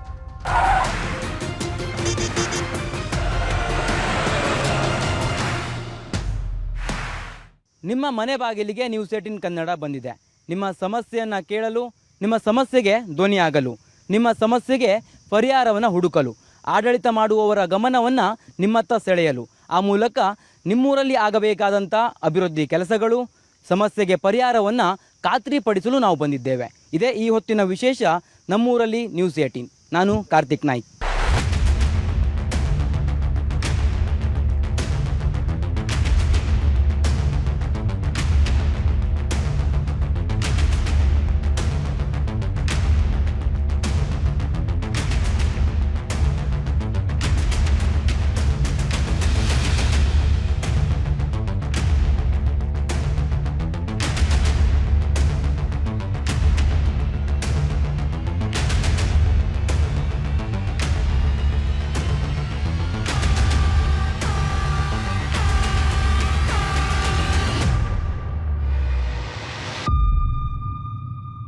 ನಾನು ಇವತ್ತು ರಾಮನಗರ ಜಿಲ್ಲೆಯ ಚನ್ನಪಟ್ಟಣ ತಾಲೂಕಿಗೆ ಬಂದಿದ್ದೇನೆ. ಈ ಒಂದು ಚನ್ನಪಟ್ಟಣ ತಾಲೂಕಿನ ಶಾನುಬೋಗನಹಳ್ಳಿಯಲ್ಲಿ ರೈತರು ಸಾಕಷ್ಟು ಸಮಸ್ಯೆಯನ್ನು ಅನುಭವಿಸ್ತಾ ಇದ್ದಾರೆ. ಅದರಲ್ಲೂ ಪ್ರಮುಖವಾಗಿ ಕಾಡು ಪ್ರಾಣಿಗಳ ಹಾವಳಿಗೆ ಈ ಒಂದು ರೈತರು ಕಂಗೆಟ್ಟು ಹೋಗಿರುವಂಥದ್ದು. ಈ ಒಂದು ರೈತರ ಸಮಸ್ಯೆ ಏನಿದೆ, ರೈತರು ಯಾವ ರೀತಿಯಾಗಿ ಕಾಡು ಪ್ರಾಣಿಗಳಿಂದ ಸಮಸ್ಯೆಯನ್ನು ಅನುಭವಿಸ್ತಾ ಇದ್ದಾರೆ, ಅವರ ಬೆಳೆಗಳು ಯಾವ ರೀತಿಯಾಗಿ ನಷ್ಟ ಆಗ್ತಾ ಇದ್ದಾವೆ, ಸಾಕಷ್ಟು ವರ್ಷಗಳಿಂದ ಅವರು ಪರಿಹಾರಕ್ಕಾಗಿ ಆಡಳಿತ ಮಾಡುವಂಥವರ ಗಮನಕ್ಕೆ ತಂದರೂ ಕೂಡ ಯಾಕೆ ಅವರ ಸಮಸ್ಯೆಗೆ ಪರಿಹಾರ ಸಿಕ್ಕಿಲ್ಲ, ಇಲ್ಲಿ ಆಗಬೇಕಾದಂಥ ಕೆಲಸಗಳೇನು, ಅದೆಲ್ಲವನ್ನು ಕೂಡ ಇಲ್ಲಿರುವಂಥ ರೈತರ ಮೂಲಕವೇ ಕೇಳುವಂಥ ಒಂದು ಪ್ರಯತ್ನ ಮಾಡ್ತಾ ಹೋಗ್ತೀನಿ. ಇಲ್ಲಿರುವಂಥ ರೈತರಿದ್ದಾರೆ, ಅವ್ರನ್ನ ಮಾತನಾಡಿಸ್ತಾ ಹೋಗ್ತೀನಿ. ಸರ್ ಹೇಳಿ, ಸಾಕಷ್ಟು ವರ್ಷಗಳಿಂದ ಇಲ್ಲಿ ತಾವು ಕಾಡು ಪ್ರಾಣಿಗಳ ಹಾವಳಿಯಿಂದಾಗಿ ಸಾಕಷ್ಟು ಸಮಸ್ಯೆಯನ್ನು ಅನುಭವಿಸ್ತಾ ಇದ್ರಿ ಅನ್ನುವಂಥದ್ದನ್ನು ನಾವು ಕೇಳ್ಪಟ್ವಿ. ಯಾವ ರೀತಿಯಾಗಿದೆ ಸಮಸ್ಯೆ, ಅಧಿಕಾರಿಗಳ ಗಮನಕ್ಕೆ ತಂದಿದ್ರಾ ಹೇಗೆ ಅಂತ? ಇಲ್ಲಿ ಸುಮಾರು ಭಾಳ ವರ್ಷದಿಂದ, ಒಂದು 15-20 ವರ್ಷದಿಂದ ಕಾಡಾನೆಗಳ ದಾವಳಿ ಮತ್ತು ಬೇರೆ ಕಾಡು ಪ್ರಾಣಿಗಳ ದಾವಳಿಗಳು ಜಾಸ್ತಿ ಆಗಿದೆ. ನಮ್ಮ ಈ ಕೋಡಂಬಳ್ಳಿ ವ್ಯಾಪ್ತಿ ಬರ್ತಕ್ಕಂಥ ಏನು ಇವತ್ತು ಸಂಗಮದಿಂದ ಹಿಡಿದು ನಮ್ಮ ಮೇಯ್ನ್ ರೋಡ್ BM ರೋಡ್ವರೆಗೂ ಆನೆಗಳ ದಾಳಿ ಸಿಕ್ಕಾಪಟ್ಟೆ ಆಗಿದೆ. ಇವತ್ತು ಏನು ಅಂತ ಅಂದರೆ ರೈತರ ಫಸಲನ್ನ ಏನು ಬಿಡ್ತಾ ಇಲ್ಲ. ಜೊತೆಗೆ ಏನು ರೈತರು ಅಲ್ಲಿ ಏನು ಫಸಲು ಮಾಡೋಕ್ಕಾಗ್ತಾ ಇಲ್ಲ. ಜೀವನನೇ ಭಾಳ ಕಷ್ಟ ಆಗಿದೆ ರೈತ ಜೀವನ. ನಾವು ಭಾಳಷ್ಟು ಸಾರಿ ಇಲಾಖೆಗೆ ಮತ್ತು ಸರ್ಕಾರಕ್ಕೆ ಎಷ್ಟೇ ಮನವಿ ಮಾಡಿದ್ರೂ, ಎಷ್ಟು ಸಾರಿ ಸ್ಟ್ರೈಕ್ ಮಾಡಿದ್ರೂ, ಚಳುವಳಿಗಳನ್ನ ಮಾಡಾಗಿದೆ. ಅದು ಏನು ಅಂತ ಪ್ರಯೋಜನ ಆಗಿಲ್ಲ. ಆ ಕಾರಣ ಇವತ್ತು ನೀವೇನು ನ್ಯೂಸ್ ಏಟಿನ ಬಗ್ಗೆ ನಿಮ್ಗೆ ಸ್ವಾಗತ ಕೋರ್ತಾ ಇವತ್ತು ಏನಾಗ್ತಾ ಇದೆ ರೈತರ ಬೆಂಬಲಕ್ಕೆ ಸರ್ಕಾರ ಬರಬೇಕು. ಏನು ಇಲ್ಲಿರ್ತಕ್ಕಂಥ ಒಳ್ಳೆ ರಾಜಕಾರಣಿಗಳಿದ್ದಾರೆ, ಆದರೆ ರೈತರ ಬಗ್ಗೆ ಯಾರೂ ಗಮನ ಕೊಡ್ತಾ ಇಲ್ಲ, ಯಾವುದೇ ಡೆವಲಪ್ಮೆಂಟ್ ಬಗ್ಗೆ ಗಮನ ಕೊಡ್ತಾ ಇಲ್ಲ. ಬರೀ ಎಲ್ಲೋ ಏನೋ ಕಾರ್ಯಕ್ರಮ ಮಾಡ್ಕೊತಾರೆ ಅವ್ರು ಬೇಕಾದಂಥ ಕಾರ್ಯಕ್ರಮನ. ಆದರೆ ಇಲ್ಲಿ ಏನು ಆನೆ ಬಗ್ಗೆ ನಾವು ಎಷ್ಟು ಸಾರಿ ಪ್ರಯತ್ನ ಪಟ್ಟರು, ಎಷ್ಟು ಸಾರಿ ಚಳವಳಿ ಮಾಡೋದು ಏನು ಪ್ರಯತ್ನ ಆಗಿಲ್ಲ. ಸುಮಾರು 8-10 ಆನೆ ಒಂದು ಸಾರಿ ಚನ್ನಪಟ್ಟಣ ಟೌನ್ಗೆ ಬಂದ್ಬಿಟ್ಟು ಈ ಕೋಡಂಬಳಿ ಭಾಗದ ಊರೂರಿಗೆಲ್ಲ ಬಂದ್ಬಿಡ್ತವೆ. ಅಷ್ಟಾದರೂ ಕೂಡ ಇವರು ಗಮನ ಕೊಡ್ತಾರೆ. ಫಾರೆಸ್ಟ್ನವ್ರಿಗೆ ಹೇಳ್ತೀವಿ, ಅವರೆಲ್ಲ ಒಂದು 3-4 ಜನ ಬರ್ತಾರೆ, ಅದೆಲ್ಲ ಪಕ್ಕದ ಗುಡ್ಡೆಗೆ ಓಡಿಸ್ತಾರೆ, ಅಲ್ಲಿಂದ ಇನ್ನೊಂದು ಗುಡ್ಡೆಗೆ ಓಡಿಸ್ತಾರೆ. ಇವು ಇಲ್ಲಿಂದೇ ಸುತ್ತಾಡ್ತಾ ಇವೆ, ಭಾಳ 20 ವರ್ಷದಿಂದವೆ. ಇದ್ರ ಬಗ್ಗೆ ಸರ್ಕಾರ ಮತ್ತು ಏನು ಇಲಾಖೆ ಏನಿದೆ ಅದ್ರ ಬಗ್ಗೆ ಸರಿಯಾಗಿ ಗಮನ ತಗೋಬೇಕು ಅಂತಕ್ಕಂಥದ್ದು ನಮ್ಮೆಲ್ಲರ ಒತ್ತಾಯ. ತಾವು ಹೇಳಿ ಯಾವ ರೀತಿ ಸಂಕಷ್ಟ ಅನುಭವಿಸ್ತಾ ಇದ್ದೀರಿ, ಜೊತೆಗೆ ಕಾಡು ಪ್ರಾಣಿಗಳ ಹಾವಳಿಯನ್ನು ತಡೆಗಟ್ಟಿ ಅದಕ್ಕೆ ಸಂಬಂಧಪಟ್ಟಂಥ ಒಂದು ಪರಿಹಾರವನ್ನು ಕಲ್ಪಿಸಿ ಅಂತ ಅಂದ್ಕೊಂಡು ಅರಣ್ಯ ಇಲಾಖೆಯಿಂದ ಹಿಡಿದು ಎಲ್ಲ ರಾಜಕಾರಣಿಗಳಿಗೂ ಕೂಡ ನೀವು ಮನವಿಯನ್ನು ಕೊಟ್ಟಿದ್ದೀರಿ ಅನ್ನುವಂಥದ್ದು ನಾವು ಕೇಳ್ಪಟ್ವಿ. ಏನು ಹೇಳ್ತಾರೆ ಅಧಿಕಾರಿಗಳು, ಉತ್ತರ ಏನು ಹೇಳ್ತಾರೆ, ನಿಮ್ಗೆ ಇಲ್ಲಿ ಯಾವ ರೀತಿ ಸಮಸ್ಯೆ ಆಗ್ತಾ ಇದೆ? ತಾವು ಮೊದಲನೇದಾಗಿ TV18 ವೀಕ್ಷಕರಿಗೆ, ರೈತ ಸಮುದಾಯಕ್ಕೆ ನನ್ನ ನಮನವನ್ನು ಸಲ್ಲಿಸ್ತಾ, ತಾವು ಕೇಳಿದ್ದು ಪ್ರಶ್ನೆಗೆ ಭಾಳ ನಾನು ಸಂತೋಷ ಆಗ್ತಾಯಿದೆ. ರೈತರು ಬದುಕು ನಾಶ ಆಗಿದೆ ಒಂದು ಆನೆಗಳಿಂದ. ಇದು ಸುತ್ತಮುತ್ತ ಇರ್ತಕ್ಕಂಥ ಎಲ್ಲ ಪ್ರದೇಶಗಳಲ್ಲಿ ಪ್ರತಿನಿತ್ಯ 3 ಗುಂಪು ಇದೆ ಆನೆ. ಒಂದು ಒಂಟಿ ಇದೆ, 2 ಒಂದು ಗುಂಪಿದೆ, ಮತ್ತು 3 ಒಂದು ಗುಂಪಿದೆ, 6 ಆನೆಗಳಿರ್ತಕ್ಕಂಥ ಗುಂಪಿದೆ. ಇದು ನಾನು ಡೈರಿಯನ್ನು ಮೇಂಟೈನ್ ಮಾಡ್ತಾ ಇದ್ದೀನಿ. 2013ರಿಂದ ಇವತ್ತುವರೆಗೂ ನಡೀತಾ ಇದೆ. ನಮ್ಮ ಮಾನ್ಯ ಅಣ್ಣವರಾದಂಥ ಮಲ್ಲಯ್ಯನವರು ನಾವೆಲ್ಲ ಸತ್ಯಾಗ್ರಹ ಮಾಡಿದ್ದೀವಿ, ಮತ್ತು ಪರಿಹಾರ ಕೇಳಿದ್ದೀವಿ. ಪರಿಹಾರ ಆನೆ ಹೊಟ್ಟೆಗೆ ಗುಲ್ಗಂಜಿ. ನನಗೆ ಭಾಳ ನೋವಾಗ್ತದೆ. ಈ ಸರ್ಕಾರ ರೈತರ ಬಗ್ಗೆ ಏನಾದ್ರು ಕಾಳಜಿ ಇದೆಯಾ ಅಂತ. ಅವ್ರು ಹೇಳಿದಾಗೆ ಮಹಾನ್ ನಾಯಕರಿದ್ದಾರೆ ಇಲ್ಲಿ. ರೈತರ ಬದುಕು ಯಾವ ಮಟ್ಟಿಗಿದೆ ಅಂದರೆ 20 ವರ್ಷ 25 ವರ್ಷ ತೆಂಗಿನ ಮರವನ್ನು ಬೆಳೆಸ್ತಂಥದ್ದು ಕೇವಲ 2 ನಿಮಿಷದಲ್ಲಿ 5 ನಿಮಿಷದಲ್ಲಿ ಮಳೆ ಬಿದ್ದುಬಿಟ್ರೆ ಆ 25 ವರ್ಷದ ತೆಂಗಿನ ಮರವನ್ನು ಬುಡ್ ಸಹಿತ ಮುರಿತದೆ ಆ ಸುಳಿಗೋಸ್ಕರ. 5 ವರ್ಷದಿಂದ 25 ವರ್ಷದ ತೆಂಗಿನ ಮರಗಳನ್ನು ನಾಶ ಮಾಡ್ತಾ ಇದೆ. ಅವ್ರು ಕೊಡ್ತಕ್ಕಂಥ ಪರಿಹಾರ ನಾನು ಹೇಳ್ದಂಗೆ ಗುಲ್ಗಂಜಿ ಇದ್ದಂಗೆ ಆನೆ ಹೊಟ್ಟೆಗೆ. ಪರಿಹಾರದ ಬಗ್ಗೆ ಮಾತಾಡ್ತಾ ಇದ್ರಿ. ಈಗ ಬೆಳೆ ಹಾನಿ ಮಾಡಿದಂಥ ಸಂದರ್ಭದಲ್ಲಿ ಏನು ಪರಿಹಾರ ಕೊಡ್ತಾರೆ, ಜೊತೆಗೆ ಶಾಶ್ವತವಾಗಿರುವಂಥ ಪರಿಹಾರ ಕಲ್ಪಿಸೋದಕ್ಕೆ ಬಗ್ಗೆ ತಾವು ಪ್ರಸ್ತಾಪ ಮಾಡಿದ್ರೆ ಅಧಿಕಾರಿಗಳು ಏನು ಹೇಳ್ತಾರೆ ಅಂತ? ನಾವು ಈಗಾಗಲೇ ಸಾಕಷ್ಟು ಮನವಿ ಕೊಟ್ಟಿದ್ದೀವಿ ರೈತರ ಪರವಾಗಿ. ಮಲ್ಲಣ್ಣ ನಾವು ಎಲ್ಲ ಜೊತೆಲಿ ಸೇರಿಕೊಂಡು ಕೊಟ್ಟಿದ್ದೀವಿ, ಸತ್ಯಾಗ್ರಹ ಮಾಡಿದ್ದೀವಿ. ಅವರು ಕೊಡ್ತಕ್ಕಂಥದ್ದು ಮೊದಲು 1,500 ಆಯಿತು, 2,000 ಆಯಿತು. ಈ ಮೊನ್ನೆ ಒಂದು ತೆಂಗಿನ ಮರಕ್ಕೆ 4,000 ಕೊಡ್ತಾರೆ. ಆ 4,000 ತೊಗೋಬೇಕು ಅಂದರೆ ನಾವು ಹೆಚ್ಚು ಕಡಿಮೆ 1,500-2,000 ಖರ್ಚು ಮಾಡಬೇಕಾಗತ್ತೆ ರೈತ. ಅಲ್ಲ ಅದು ನಾನು ಕೇಳ್ತಾ ಇದ್ದೀನಿ, ಅಣ್ಣವ್ರಿಗೂ ಗೊತ್ತಿದೆ. ಒಂದು ತೆಂಗಿನ ಮರದ ಜೀವಿತಾವಧಿನಲ್ಲಿ ನಮಗೆ ಬರ್ತಕ್ಕಂಥದ್ದು 10 ಲಕ್ಷ ರೂಪಾಯಿ, 15 ಲಕ್ಷ ಬರುತ್ತೆ ಒಂದು ತೆಂಗಿನ ಮರದ ಆದಾಯ ಜೀವಿತಾವಧಿದು. 10 ಲಕ್ಷ ಕೊಡಿ, 15 ಲಕ್ಷ ಬೇಡಿ ಅಂತ. ಅವ್ರು ಕೊಡ್ತಕ್ಕಂಥದ್ದು ಬರೀ ಇವಾಗ ಮೊನ್ನೆ 6 ತಿಂಗಳಿಂದ 4,000, ಮೊದಲು 2,000 ಕೊಡ್ತಾಯಿದ್ರು. ಯಾವುದೇ ಒಂದು ಪರಿಹಾರ ತಗೊಳ್ಳಿ, ರೈತ ಅಲಿಬೇಕು, ಕೊಡ್ತಾ ಇಲ್ಲ. ಆ ದಿಕ್ಕಿನಲ್ಲಿ ರೈತರ ಬಗ್ಗೆ ಸರ್ಕಾರ, ಅದರಲ್ಲೂ ನಾನು ವಿಶೇಷವಾಗಿ ಹೇಳ್ತಾ ಇದ್ದೀನಿ, ನಾನು ಬೀದರ್ನಲ್ಲಿದ್ದೆ. ನಮ್ಮ ಭೀಮಣ್ಣ ಖಂಡ್ರೆ ಇವಾಗ ಇರ್ತಕ್ಕಂಥ ಹಾಲಿ ಅರಣ್ಯ ಸಚಿವರ ತಂದೆ ನನಗೆ ಭಾಳ ಆತ್ಮೀಯರು. ಇವರು ಒಳ್ಳೆಯ ವ್ಯಕ್ತಿ. ಆದರೆ ಯಾಕೆ ಅಂತ ಒಬ್ಬ ಬದ್ಧತೆ ಇರ್ತಕ್ಕಂಥ ಮಂತ್ರಿ ರೈತರ ಬಗ್ಗೆ ಕಾಳಜಿ ತಗೊಳ್ತಾ ಇಲ್ಲ, ಒಂದು ಪರಿಹಾರ, ಶಾಶ್ವತ ಪರಿಹಾರ. ಯಜಮಾನ್ರೆ, ತಾವು ಹೇಳಿ, ಇಲ್ಲಿ ನಾನು ಕೇಳ್ಪಟ್ಟೆ ಶೇಂಗಾವನ್ನು ಹೆಚ್ಚಾಗಿ ಬೆಳೀತಾ ಇದ್ರು. ಈ ಆನೆಗಳ ಹಾವಳಿಯ ಕಾರಣಕ್ಕಾಗಿ ಈಗ ಶೇಂಗಾ ಬೆಳೆಯೋದನ್ನೇ ರೈತರು ನಿಲ್ಲಿಸ್ಬಿಟ್ಟಿದ್ದಾರೆ ಅಂತ. ಯಾವ ರೀತಿ ಸಮಸ್ಯೆ ಆಗ್ತಾ ಇದೆ ತಮಗೆ? ವಾಸ್ತವವಾಗಿ ನೀವು ಹೇಳೋದು ಸತ್ಯ. ಇಲ್ಲಿ ಶೇಂಗಾಕ್ಕೆ ಹೆಚ್ಚು ಒತ್ತು ಕೊಡ್ತಾ ಇದ್ದಂಥ ಪ್ರದೇಶ. ಈಗ ಇತ್ತೀಚೆಗೆ ನೀರಾವರಿಗಳು ಮತ್ತು ಬೋರ್ವೆಲ್ಗಳೆಲ್ಲ ಇಂಟ್ರೊಡ್ಯೂಸ್ ಆದಮೇಲೆ ಚನ್ನಪಟ್ಟಣ ತಾಲೂಕಿನಲ್ಲಿ 13,370 ಹೆಕ್ಟೇರ್ ಭೂಪ್ರದೇಶ ಇವತ್ತು ನೀರಾವರಿ ಕಾಣ್ತಾ ಇದೆ. ಹಸಿರು ಎಲ್ಲ ಕಡೆ ಸಿಗ್ತಾ ಇರೋದ್ರಿಂದ ಸರ್ಕಾರದ ವೈಫಲ್ಯದಿಂದಾಗಿ ಈ ವನ್ಯಜೀವಿಗಳು ನಮ್ಮನ್ನು ಉಪಟಳಕ್ಕೆ ಸಿಲುಕಿಸ್ತಾ ಇದೆ. ಏನು ವೈಫಲ್ಯ ಅಂತ ಹೇಳಿದ್ರೆ, ಒಂದು 10 ವರ್ಷದಿಂದ ನಮ್ಮಲ್ಲಿ ಮಳೆ ಕೊರತೆ. ಆವಾಗ ಏನಾಯಿತು, ಕಾಡು ಪ್ರಾಣಿಗಳಿಗೆ ಏನಾದ್ರು ಒಂದು ಮೇವಿನ ಆಧಾರ ಕೊಡಬೇಕು ಅಂತ ಸರ್ಕಾರ ಆ ಅಧಿಕಾರಿಗಳಿಗೆ ಸಜೆಷನ್ ಕೇಳಿದಾಗ ಅವ್ರೇನು ಮಾಡಿದ್ರು, ಇಲ್ಲಿ ಬೆಟ್ಟದ ಪ್ರದೇಶಗಳಿಗೆ ಹೋಗಿ ಕಬ್ಬು, ತರಕಾರಿ ಇಂಥ ತಗೊಂಡೋಗಿ ಹಾಕಬೇಕು ಅಂತ ಹೇಳಿದ್ರು. ಇವ್ರು ಕೊಂಡ್ಕೊಂಡೋಗಿ ಅವೆಲ್ಲ ತಗೊಂಡೋಗಿ ಹಾಕೋಕ್ಕೆ ಶುರುವಾದರು. ಆಗ ಈ ಕಾಡಾನೆಗಳ ಮತ್ತು ಕಾಡು ಪ್ರಾಣಿಗಳ ಅಭಿರುಚಿ ಬದಲಾಯಿತು. ಏನು ಬಿದಿರು ಸೊಪ್ಪು ಇಂಥದ್ದೆಲ್ಲ ತಿನ್ಕೊಂಡವು ನೈಸರ್ಗಿಕವಾಗಿ ಬದುಕ್ತಾ ಇದ್ವೋ ಆ ಅಭಿರುಚಿನ ಬದಲಾಯಿಸ್ಕೊಂಡು ರೈತರ ಬೆಳೆಗಳನ್ನು ಹುಡುಕ್ತಾ ಬಂದವು. ಆ ಕಾರಣದಿಂದ ಇಲ್ಲಿ ನಾ ಈಗಾಗಲೇ ಹೇಳ್ದಂಗೆ ಹೆಚ್ಚು ಭೂಪ್ರದೇಶದಲ್ಲಿ ನಾವು ವ್ಯವಸಾಯ ಇಟ್ಟಿರೋದ್ರಿಂದ ಚನ್ನಪಟ್ಟಣ ತಾಲೂಕಿನಲ್ಲಿ ಈ ಪ್ರದೇಶವನ್ನು ಬಿಡೋದಕ್ಕೆ ಅವಕ್ಕೆ ಇಷ್ಟ ಇಲ್ಲ. ಅವು ಲಗ್ಗೆ ಇಡ್ತವೆ, ಸರ್ಕಾರ ಕೊಡ್ತಾ ಇಲ್ಲ, ಅಲ್ಲಿಗೆ ತೊಗೊಂಡು ಸುರಿತಾ ಇದ್ರು, ಇವು ಹಾಕ್ತಾ ಇಲ್ಲ. ಅವೇನು ಮಾಡಿದ್ರು, ಲಗ್ಗೆ ಇಟ್ಟು. ಇದು ನಮ್ಮಲ್ಲಿ ಇರ್ತಕ್ಕಂಥ ಸಮಸ್ಯೆ. ನಾವು ಯಾವ ಬೆಳೆ ಕೊಟ್ಟರು ನಾವು ಮನೆಗೆ ತರುವ ಕಾಯ್ತಾ ಇಲ್ಲ. ಈಗ ನೀವು ಗಮನಿಸಿದ್ರೆ ಎಲ್ಲ ಶಾನ್ಭೋಗ್ನಹಳ್ಳಿನಲ್ಲಿ ಬೆಳೆದ ಬೆಳೆ ಇನ್ನೆಲ್ಲ 3 ದಿನದಲ್ಲಿ ಕುಯ್ಬೇಕಾಗಿತ್ತು, ಆಗಲೇ ಎಲ್ಲ ತುಳಿದ್ಬಿಟ್ಟು ಹೊಟ್ಟೋಗವೆ. ಈ ರೀತಿ ಸ್ಪಿರಿಟ್ಟು ಹಾಳಾಗ್ತಾ ಇದೆ ರೈತಂದು. ಶೇಂಗಾ ಬೆಳೆಯನ್ನೇ ನಿಲ್ಲಿಸ್ಬಿಟ್ಟಿದ್ದೀರಾ? ಸಂಪೂರ್ಣವಾಗಿ ನಿಂತೋಯ್ತದು. ಶೇಂಗಾ ಬೆಳೆ ಇಲ್ಲವೇ ಇಲ್ಲ ಇವಾಗ. ಸಾಮಾನ್ಯವಾಗಿ ಚುನಾವಣೆ ಬಂದಂಥ ಸಂದರ್ಭದಲ್ಲಿ ರಾಜಕಾರಣಿಗಳು ಬರ್ತಾರೆ. ಆ ಸಂದರ್ಭದಲ್ಲಿ ತಮ್ಮ ಸಮಸ್ಯೆಗಳನ್ನು ಹೇಳ್ಕೊಳ್ಳುವಂಥದ್ದು ಸಹಜ. ತಾವು ಸಮಸ್ಯೆಯನ್ನು ಹೇಳ್ಕೊಂಡಂಥ ಸಂದರ್ಭದಲ್ಲಿ ರಾಜಕಾರಣಿಗಳ ಆಶ್ವಾಸನೆ ಕೊಟ್ಟಿರಲಿಲ್ವಾ? ನಂತರದಲ್ಲಿ ಅವ್ರದ್ದು ಅಭಿಪ್ರಾಯ ಅಥವಾ ಅವರ ಒಂದು ವ್ಯಕ್ತಿತ್ವ ಬದಲಾಯ್ತಾ ಹೇಗೆ ಅಂತ? ಇಲ್ಲ ಸರ್, ರಾಜಕಾರಣಿಗಳದ್ದು ಯಾವುದೇ ವ್ಯಕ್ತಿತ್ವ ಬದಲಾಗಲಿಲ್ಲ. ರೈತರುಗಳ ಕಷ್ಟನ ನೋಡೋದಿಲ್ಲ. ನಮಗೆ 20 ವರ್ಷದಿಂದ 1 ರೂಪಾಯಿನ ಬೆಳೆ ಬೆಳೀತಾ ಇಲ್ಲ. ಚನ್ನಪಟ್ಟಣ ತಾಲೂಕು ಸುಣ್ಗಟ್ಟ ಗ್ರಾಮದವ್ರು ನಾವು. ಈಗ ಡಿಸೆಂಬರ್ ನವಂಬರಲ್ಲಿ ಭತ್ತ ಕುಯ್ದಾಕಿದ್ದ 4 ಎಕರೆನ ವಚ್ಚರಿಂದ ಬರ್ನ್ ಮಾಡಿಬಿಟ್ಟು ನಮಗೆ ಏನು ಬೆಳೀಕಾಯ್ತಾ ಇಲ್ಲ. ಅದು 20 ವರ್ಷದಿಂದ ಬರೀ ಲಾಸೆ ರೈತರಿಗೆ. ತೆಂಗಿನ ಸೊಸಿಯ 150 ಸೊಸಿ ಮುರಿದಾಕವೆ, ಬುಡ ಇನ್ನೂ ಹಂಗೆ ಅವೆ. ಬಂದು ನೋಡಿ ನೀವು ಒಂದು ಸಾಲಿ. ರಾಜಕಾರಣಿಗಳು ಏನು 5 ಪೈಸದ್ದು ರೈತರಿಗೆ ಸಹಾಯ ಮಾಡ್ತಾ ಇಲ್ಲ. ರೈತರು ಈ ಒಂದು ಕಾಡಾನೆಗಳ ಹಾವಳಿ ಕಾರಣಕ್ಕಾಗಿ ಅಂದ್ರೆ ಅವರ ಕೃಷಿ ಚಟುವಟಿಕೆಗಳನ್ನೇ ಬಿಡಬೇಕಾದಂಥ ಪರಿಸ್ಥಿತಿ ಬಂದಿದೆಯಾ ಅಂತ? ಬಂದಿದೆ. ಇವಾಗ ಏನು ಮಾಡೋ ಪ್ರಯೋಜನ ಇಲ್ಲ ರೈತರಿಗೆ. ಯಾವ ಕಡೆಯೂ ಸಿಗ್ತಾ ಇಲ್ಲ ಸೌಲಭ್ಯ. ಎಲ್ಲಿ ಬಂದು ಆನೆಗಳೆಲ್ಲ ದಾಳಿ ಮಾಡ್ತಾ ಇರೋದ್ರಿಂದ ನಮ್ಮ ತೋಟದಲ್ಲಿ 20 ತೆಂಗಿನ ಸಸಿ ಕಿತ್ತಾಕ್ಬಿಟ್ಟು ಹೊಂಟೋದು.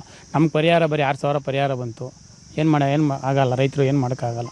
ಬೆಳೆ ಜಿಲ್ಲಾಡಳಿತಕ್ಕೆ ಅಥವಾ ಅರಣ್ಯ ಇಲಾಖೆಗೆ ಮನವಿ ಮಾಡ್ಕೊಂಡ್ರ? ಎಲ್ಲ ಮನವಿ ಮಾಡಿದ್ರು ಸರ್. ಇಲ್ಲಿಗೆ ವೀಸ್ಪರ್ ಕಂಡ್ರೆ ಅವರು ಬೆಳ್ಳಿಗೆ ಬಂದಿದ್ರು. ಅವಾಗೂ ಎಲ್ಲ ಹೇಳಿದ್ವಿ, ಲೆಟ್ರ್ ಎಲ್ಲ ಕೊಟ್ವಿ, ಎಲ್ಲ ಇದು ಮಾಡಿ ಫೆನ್ಸ್ ಹಾಕಿಸ್ತೀವಿ ಅಂದರು. ಏನೂ ಹಾಕ್ಸ್ಲಿಲ್ಲ, ಏನು ಮಾಡಲಿಲ್ಲ. ಸರ್ಕಾರ ರೈತರಿಂದ ಏನು ಮಾಡ್ತಾಯಿಲ್ಲ, ಕೇವಲ ಆಶ್ವಾಸನೆ ಅಷ್ಟೇ ಕೊಡ್ತಾ ಇದೆ. ಅಷ್ಟೇ. ರಾಜಕಾರಣಿಗಳು ಆಶ್ವಾಸನೆ ಬಂದ ರಾಜಕಾರಣ ಟೈಮಿಂಗ್ಸಲ್ಲಿ ಆಶ್ವಾಸನೆ ಕೊಡ್ತಾರೆ, ಹೋಗ್ತಾರೆ. ಸರ್, ತಾವು ಹೇಳಿ, ಈಗ ಪರಿಹಾರದ ವಿಚಾರವಾಗಿ ನೋಡೋದಾದ್ರೆ ಏನೆಲ್ಲ ಪರಿಹಾರವನ್ನು ಸರ್ಕಾರ ಮಾಡಬಹುದಿತ್ತು, ಯಾಕೆ ಮಾಡಿಲ್ಲ, ಈಗ ಏನು ಹೇಳ್ತೀರಿ? ಈಗ ಮೊದಲನೇದಾಗಿ ಪರಿಹಾರಕ್ಕಿಂತ ಮುಖ್ಯವಾಗಿ ಆನೆಗಳು ನಮ್ಮ ಬಯಲಿಗೆ ಬರಬಾರ್ದು. ಕಾರಿಡಾರ್ ಮುಖ್ಯ. ಯಾಕೆಂದರೆ ಕಾರಿಡಾರ್ ಬಗ್ಗೆ ಭಾಳಷ್ಟು ಜನ ರಾಜಕಾರಣಿಗಳು ಒಂದೊಂಥರ ಮಾತಾಡ್ತಾರೆ. ಒಬ್ಬೊಬ್ಬ ರಾಜಕಾರಣಿ ಒಂಥರ ಮಾತಾಡಿ 2,000 ಎಕರೆ ಕಾರಿಡಾರ್ ನಾವು ಇದು ಮಾಡಿ ಎಲ್ಲ ಆನೆ ಅಲೆ ಬಿಡ್ತೀವಿ ಅಂತಾರೆ. ಒಂದೇ ಕಡೆ ಎಲ್ಲ ಆನೆನೂ ಬಿಟ್ಟರೆ ಅವು ಅವೇ ಕಿತ್ತಾಡಿ ಗುದ್ದಾಡಿ ಸತ್ತೋಗ್ತವೆ. ಆ ಕಾರಣ ಆನೆಗಳು ಎಲ್ಲಾರ ಇರಲಿ, ಅವಕ್ಕೆ ಡಿಸ್ಟರ್ಬ್ ಮಾಡಬಾರ್ದು. ಅಂದರೆ ಕಾಡಿನಿಂದ ನಾಡಿಗೆ ಬರಬಾರ್ದು. ಈಗ ಬ್ಯಾರಿಕೇಡ್ ಹಾಕಬೇಕು. ಬ್ಯಾರಿಕೇಡ್ ಅಂತಂದರೆ ಒಂದು ಕನ್ಸ್ಟ್ರಕ್ಷನ್ ಹೋಗಿರ್ಬೇಕದು. ಆ ರೀತಿ ಬ್ಯಾರಿಕೇಡ್ ಮಾಡಿದ್ರೆ ಅದು ಆನೆಗಳು ಒಳಗೆ ಬರ್ತಪ್ಪ ಅಂತಂದ್ರೆ ಮತ್ತು ಫಾರೆಸ್ಟ್ನಲ್ಲಿ ಆನೆಗಳಿಗೆ ಏನೇನು ಬೇಕು, ಮೇವೇನು ಬೇಕು, ಮರಗಳು ಅಥವಾ ಬಿದಿರು ಇಂಥವೆಲ್ಲ ಬೆಳೆಸಿ, ಹಲಸು, ಮಾವು ಇಂಥವೆಲ್ಲ ಮಾವು ಅಂದರೆ ನಾಟಿ ಮಾವು ಇರ್ತದೆ, ಅಂಥವೆಲ್ಲ ಬೆಳೆದಾಗ ಅವ್ಯಾಕೆ ಇಲ್ಲಿ ಬರ್ತವೆ. ಅಲ್ಲೇ ತಿಂಡಿ ಸಿಕ್ಕಿದಾಗ ನೀರಿನ ವ್ಯವಸ್ಥೆ ಮಾಡಬೇಕು. ಕಾಡಿನಲ್ಲಿ ಭಾಳಷ್ಟು ಸಾರಿ ಮಳೆ ಇಲ್ಲದೇ ಭಾಳಷ್ಟು ನೀರೇ ಇಲ್ಲ ಕುಡಿಯೋಕ್ಕೆ. ಹಿಂಗಾಗಿ ಅವೆಲ್ಲ ನಮ್ಮ ಏನು ಪರಿಸ್ಥಿತಿ ಇಲ್ಲಿ ಬಂದ್ಬಿಟ್ಟು ಈಗ ಅಧ್ವಾನ ಆಗ್ತಾ ಇದೆ. ಕಾಡಾನೆಗಳ ದಾಳಿಯಿಂದ ತಮಗೂ ಕೂಡ ಎಷ್ಟು ಭಯ ಇದೆ ಹೇಗೆ ಅಂತ, ಜನರಿಗೂ ಕೂಡ ಎಷ್ಟು ಯಾವ ರೀತಿ ಭಯದ ವಾತಾವರಣ ಇದೆ ಅಂತ? ಸರ್, ಸಂಜೆ ಆಗ್ತು ಅಂದರೆ ಸಿಂಗ್ಲಾದಿಪುರದಿಂದ ಕೋಡಂಬಳಿಗೆ, ಶಾನ್ಭೋಗ್ನಹಳ್ಳಿಯಿಂದ ಕೋಡಂಬಳಿಗೆ ಬರೋಕ್ಕೆ ಆಗಲ್ಲ. ನಿತ್ಯ ಆನೆಗಳ ದಾಳಿ ಇದೆ. ಇದನ್ನು ಈಗಿನ ಹಾಲಿ MLA ಆನೆಗಳನ್ನ ದಾಳಿನ ತಡೀತೀನಿ ಅಂದ್ಬಿಟ್ಟು ಒಂದು 2-3 ಆನೆನೂ ಹಿಡಿದ್ರು. ಜೊತೆಗೆ ಅರಣ್ಯ ಸಚಿವರನ್ನು ಕರ್ಕೊಂಡು ಬಂದರು. ಅವರು ಭರವಸೆ ಕೊಟ್ಟರೆ ವಿನ ಆ ಕಾರ್ಯ ಇನ್ನೂ ರೂಪ ಆಗಲಿಲ್ಲ. ಇಲ್ಲೇನು ಸಮಸ್ಯೆ ಏನಾಗ್ತದೆ ಅಂದರೆ, ಈ ರೋಡ್ ಇದೆಯಲ್ಲ ಸರ್, ಈ ಕಡೆದೆಲ್ಲ ಚನ್ನಪಟ್ಟಣ ಸೇರುತ್ತೆ, ಆ ಕಡೆದು ಸಾತ್ನೂರು. ಈ ಚನ್ನಪಟ್ಟಣ ಕಡೆಗೆ ಬಂದಾಗ ಇವ್ರೇನು ಮಾಡ್ತಾರೆ, ಚನ್ನಪಟ್ಟಣದವರು ಆ ರೋಡ್ಗೆ ಓಡಿಸ್ತಾರೆ. ಆ ಕಡೆಗೆ ಹೊಂಟವ್ರೆ ನಾವು ನೆಮ್ಮದಿಯಾಗಿ ಮಲಗ್ಬೋದು ಅಂತ. ಅವ್ರೇನು ಮಾಡ್ತಾರೆ, ಆ ಕಡೆಯಿಂದ ನಾಳೆ ನೈಟ್ ಈ ಕಡೆಗೆ. ಆವಾಗ ಏನಾಯ್ತವೆ, ಆನೆ ರೈತರು ಬೆಳೆ ನಾಶ ಮಾಡೋದು ಬೇಡ, ಬರೀ ಸುಮ್ಮನೆ ನಡ್ಕೊಂಡೋದ್ರೆ ಸಾಕು, ಸಂಪೂರ್ಣ ರೈತ ಸತ್ತ. ಅಧಿಕಾರಿಗಳು ಜವಾಬ್ದಾರಿಯನ್ನೇ ಮರೆತು ಬಿಟ್ಟಿದ್ದಾರಾ ಅಂತ? ಅಧಿಕಾರಿಗಳಿಗೆ ಎಷ್ಟೇ ಕೇಳ್ಕೊಂಡ್ರು ಅವ್ರ ಮೇಲೆ ಇವ್ರು ಹೇಳೋದು, ಇವ್ರ ಮೇಲೆ ಅವ್ರು ಹೇಳೋದು. ಪರಿಹಾರನ ಇವತ್ತು ಹಾಕಿದ್ರೆ 2 ವರ್ಷಕ್ಕೆ 1.5 ವರ್ಷಕ್ಕೆ ಕೊಡ್ತಾರೆ. ಅದು ಏನು ಸಾಹೇಬ್ರು ಹೇಳ್ದಂಗೆ ಗುಲ್ಗಂಜಿನ. ಎಷ್ಟೇ ಬೇಡ್ಕೊಂಡ್ರು ರೈತರ ಸಮಸ್ಯೆ ಬಗ್ಗೆ ಅರಿತಲ್ಲ. ಕೂಡಲೇ ನಾನು ಸರ್ಕಾರಕ್ಕೂ ಆಗ್ರಹ ಮಾಡ್ತೀನಿ, ಈ ಆನೆ ದಾಳಿನ ತಪ್ಪಿಸಿ ರೈತರು ಬದುಕಲಿ. ಇಲ್ಲ ಇದೇ ರೀತಿ ಇನ್ನು 2-3 ವರ್ಷ ಆದರೆ ರೈತರು ಯಾವುದೇ ವ್ಯವಸಾಯ ಮಾಡದೆ ಮನೆ ಸೇರಬೇಕು ಅಂತ ಸ್ಥಿತಿ ಬರುತ್ತೆ. ಕಷ್ಟಪಟ್ಟು ಬಿತ್ತನೆ ಮಾಡಿ ಬೆಳೆ ಬರುವಂಥ ಸಂದರ್ಭದಲ್ಲಿ ಕಾಡು ಪ್ರಾಣಿಗಳು ಬಂದು ಹಾಳು ಮಾಡಿದ್ರೆ ಹೇಗೆ? ಯಾರಿಗೂ ನಮ್ಗೆ ಏನೂ ಇಲ್ಲ. ನೋಡಪ್ಪ, ಆನೆ ಬಂದು ತುಳಿದ್ಬಿಟ್ಟದಲ್ಲಪ್ಪ, ನಾ ಏನಪ್ಪ ಮಾಡೋಣ ಅಂತ ಜಮೀನವ್ರು ಅಂತಾರೆ. ನಾವು ಯಾರಿಗೆ ಹೇಳ್ಕೊಮ್ಮ, ಅಧಿಕಾರಿ ಅಂತಾರೆ ಏನಿದ್ರು ತಗೋಬಪ್ಪ ನೀವು ಅಂತಾರೆ. ನಾವೇನು ತಗೊಮ್ಮ ಸರ್? ಕಾಡಿಂದ ನಾಡಿಗೆ ಆನೆ ಬರಬಾರ್ದು. ಕಾಡಲ್ಲಿ ಏನಾರ ಮಾಡ್ಕೊಳ್ಳಿ ಅವು. ಇಲ್ಲಿ ಜೊತೆಗೆ ವಿದ್ಯುತ್ತು ಸಮಸ್ಯೆ. ಎಲ್ಲ ರಾತ್ರಿ ವೇಳೆ ವಿದ್ಯುತ್ ಕೊಡ್ತಾರೆ. ರೈತರು ಯಾವ ಧೈರ್ಯ ಇಟ್ಟು ಹೋಗಿ ನೀರು ಕಟ್ತಾರೆ ಜಮೀನಿಗೆ? ಒಬ್ಬ ರೈತ ಸೋತೋದ್ರೆ ಆ ಮನೇನೇ ಸೋತಾಯಿತು. ಸರ್ಕಾರ 15,000-15 ಲಕ್ಷ ಪರಿಹಾರ ಕೊಡ್ಬೋದು, ಅದು ಮುಖ್ಯ ಅಲ್ಲ. ಒಬ್ಬ ರೈತ ಹೋದ ಅಂದರೆ ಆ ಮನೆ ಮುಳುಗ್ತು. ಹಾಗಾಗಿ ಕೂಡಲೇ ಸರ್ಕಾರ ಇದ್ರ ಬಗ್ಗೆ ಗಮನ ಹರಿಸಿ ಆನೆ ದಾಳಿ ತಡೀಲಿ. ಕಾಡಿಂದ ನಾಡಿಗೆ ಆನೆ ಬೇಡ, ಕಾಡಲ್ಲಿರಲಿ, ನಮಗೇನು ತೊಂದರೆ ಇಲ್ಲ. ನಾವು ಅವು ಇರೋ ಕಡೆಗೆ ಹೋಗಲ್ಲ. ಅವು ನಾವು ಇರೋ ಕಡೆಗೆ ಬಂದು ನಮ್ಮ ಜೀವನ ಹಾಳು ಮಾಡ್ತದೆ. ಬೆಳೆ ನಾಶದೊಂದಿಗೆ ಜೀವ ಭಯನೂ ಇದೆ. ಹೌದು, 100ಕ್ಕೆ 100 ಇದೆ. ಈ ಆನೆ ಕಂಡ್ರೆ ಯಾರಿಗೆ ಭಯ ಇಲ್ಲ ಸರ್? ನಾವು 100 ಜನ ಇರೋದು ಒಂದೇ, ಒಂದು ಆನೆ ಇರೋದು ಒಂದೇ. ಹಾಗಾಗಿ ಜೀವದ ಭಯ ಈ ಸುತ್ತ ನಮ್ಮ ಕೋಡಂಬಳಿ ಆಗ್ಬೋದು, ಶಾನಭೋಗನಹಳ್ಳಿ, ವಡ್ರಳ್ಳಿ, ಕಾರೆಕೊಪ್ಪ, ಇಲ್ಲಿ ಬಲ್ಲಪ್ಪಣ್ಣ, ಈ ಭಾಗದಲ್ಲಿ ಸಿಂಗ್ಲಾಜಿಪುರ, ಈ ಭಾಗದಲ್ಲಿ 7 ಗಂಟೆ ಆದರೆ ಓಡಾಡೋಕ್ಕೆ ಜೀವನ ಕೈಲಿಡ್ಕೊ ಓಡಾಡ್ತಾರೆ. ಅಂದ್ರೆ ವಿದ್ಯುತ್ತನ್ನ ಬೆಳಗ್ಗೆ ಟೈಮಲ್ಲೇ ಕೊಡಬೇಕು ಅಂತ ಆಗ್ರಹ ಮಾಡ್ತೀರಾ? ಮಾಡಿದ್ರು ಆದ್ರೂ ಕೊಡ್ತಾ ಇಲ್ಲ. ನೈಟ್ನಲ್ಲಿ 3 ಗಂಟೆ ಕೊಡ್ತಾರೆ, ಬೆಳಿಗ್ಗೆ ಟೈಮ್ 4. ಅದನ್ನು ಮಟ್ಟ ಕೊಡಲ್ಲ. ವಿದ್ಯುತ್ ಕರೆಕ್ಟಾಗಿ ಬರ್ತಾ ಇಲ್ಲ. ವಿದ್ಯುತ್ತೇ ಸಮಸ್ಯೆ ಆಗೋದ್ರೆ ಈ ಗಾಳಿ ಮಳೆಗೆಲ್ಲ ಲೈನ್ ಎಲ್ಲ ಅಲ್ಲಿ ಇಲ್ಲಿ ಇದಾಗುತ್ತೆ, ಗುದ್ಮ ಬೀಳೋದು. ಇನ್ನೊಂದು ಹಿಂಗಾಗಿ ಸಮಸ್ಯೆ ಜಾಸ್ತಿ ಆಗೋದೆ ವಿದ್ಯುತ್ದು. ಕರೆಂಟು KEB ಅವರು ಮಟ್ಟ ಕರೆಂಟು ಕೊಡ್ತಾ ಇಲ್ಲ. ಈ ಸಮಸ್ಯೆ ವಿಪರೀತ ಜಾಸ್ತಿ ಆಗೋಗಿದೆ. ಭಾರಿ ಕಷ್ಟ ಇದ್ರೆ ರೈತರಿಗೆ. ಭಾರಿ ನೋವಿನಿಂದ ನೊಂದೋಗಿದ್ದಾರೆ ರೈತರು. 20 ವರ್ಷದಿಂದ ಭಾರಿ ಕಷ್ಟವಾಗಿದೆ. 20 ವರ್ಷ ಬೇಕಾ ರೈತರ ಒಂದು ಸಮಸ್ಯೆ ಬಗೆಹರಿಸೋದಕ್ಕೆ? ಇಲ್ಲ, ನಮ್ಮ ತಾಲೂಕಿನ ಇವರು MLA ಅವರು ಮತ್ತು ಇವರು ಯಾರು ಸರಿಯಾಗಿ ಇದು ಮಾಡ್ತಾ ಇಲ್ಲ, ಅದಕ್ಕೆ ಸ್ಪಂದಿಸ್ತಾ ಇಲ್ಲ. ಭಾರಿ ಕಷ್ಟ ಆಗ್ತಾ ಇದೆ ನಮಗೆ. ಈ ರೈತಾಪಿ ಜೀವನವನ್ನೇ ಬಿಟ್ಟು ಬೇರೆ ಯಾವುದೋ ಒಂದು ಉದ್ಯೋಗ ನೋಡ್ಕೊಳ್ಬಿಡುವ ಅಂತ ಅನ್ಸುತ್ತೆ. ಯಾಕಂದರೆ ಲಾಭವೇ ಇಲ್ಲದೆ ಇದ್ದಂಥ ಸಂದರ್ಭದಲ್ಲಿ ಯಾಕೆ ರೈತ ಬೆಳೆಯನ್ನು ಬೆಳೆಯೋದಕ್ಕೆ ಹೋಗ್ತಾನಲ್ವಾ? ಈ ರೀತಿಯ ಪರಿಸ್ಥಿತಿ ಇದೆ. ಈಗ ತಾವು ಏನು ಆಗ್ರಹ ಮಾಡ್ತೀವಿ ಸರ್ಕಾರಕ್ಕೆ? ಸರ್, ನಮ್ಮದು 4 ಎಕರೆಲಿ ಕಬ್ಬಿತ್ತು. ಯೋಗೇಶ್ವರು ಬಂದು ನೋಡಿದ್ರು, ಏನು ಮಡಗಿರಲಿಲ್ಲ, ಎಲ್ಲನೂ ತಿನ್ಕೊಂಡಿದ್ದು. ಈಗ 150 ಎಸಿ ತೆಂಗಿನ ಸಸಿ ಕಿತ್ತಾಕ್ಬಿಟ್ಟವೆ. ಮೊನ್ನೆ ನವಂಬರ್ ಡಿಸೆಂಬರಲ್ಲಿ ಭತ್ತ ಎಲ್ಲ ತುಳಿದು ಹಾಳು ಮಾಡಿಬಿಟ್ಟು. ರಾಜಕೀಯ ವ್ಯಕ್ತಿಗಳು ಯಾರೇನು ಮಾಡಲ್ರು.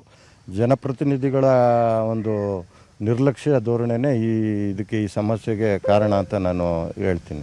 ಬೆಳೆ ಬೆಳೆಯೋದು ಸಮಸ್ಯೆ ಆಗತ್ತೆ, ಕಾಡು ಪ್ರಾಣಿಗಳು ಬಂದು ನಾಶವನ್ನು ಮಾಡಿಬಿಡ್ತವೆ. ನಾವು ಎಲ್ಲಿಗೆ ಹೋಗಬೇಕು? ಇವರು ಕೊಡುವಂತಹ ಪರಿಹಾರ 1,000ನೋ 2,000ನೋ ಕೊಡ್ತಾರೆ. ಅದು ಎಲ್ಲೂ ಕೂಡ ಸಾಲೋದಿಲ್ಲ.